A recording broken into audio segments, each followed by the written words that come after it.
You're watching News.Markets, and in this edition of Business Book Club, we're reading the UK Stock Market Almanac 2016, a reference work of seasonality analysis and studies of market anomalies to give you an edge in the year ahead. So what does the Year of the Monkey hold in store? Author Stephen Eckert is here now. Thanks ever so much for coming in. Hello. Now, why do you think this is a valuable companion to anyone getting into financial markets? I think because it puts the markets in context that all traders or investors need an edge, and it's very difficult to find an edge when you're trading the markets.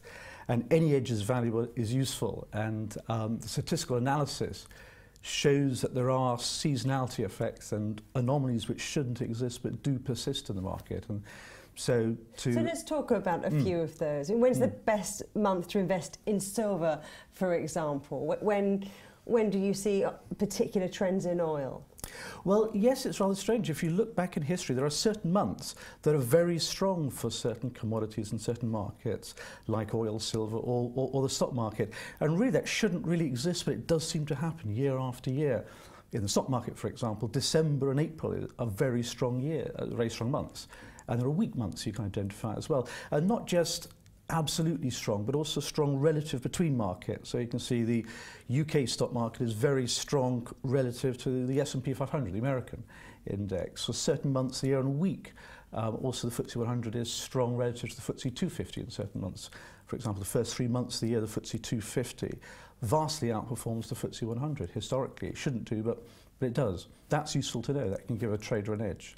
What about looking ahead to 2016? Of course, there are lots of unexpected things, but if you would like to make a prediction, what's going to affect the markets? Obviously, yes, lots of unexpected things. But there's one, the biggie is totally expected, which of course the presidential election, the US presidential election, and that is probably the biggest influential event that is predictable, and that has got a very strong record. The market, the US market and the UK market, the two are so closely correlated, there's little difference between them now. But the stock markets are incredibly strong in the fourth year of the presidential cycle. The fourth year is next year, which is saying that the next year is going to be strong. Years 3 and 4 of the presidential cycle are very strong. Years 1 and 2 are weak. The obvious reasons are that, in general, politicians are priming the economy in the lead up to the election. After the election, everyone sort of realises, oh gosh, we're stuck with this president for 4 years, and doom and gloom comes in. That's the biggie. But is there anything that surprised you? Any trends that made you sit up and think, goodness me, that tickles me?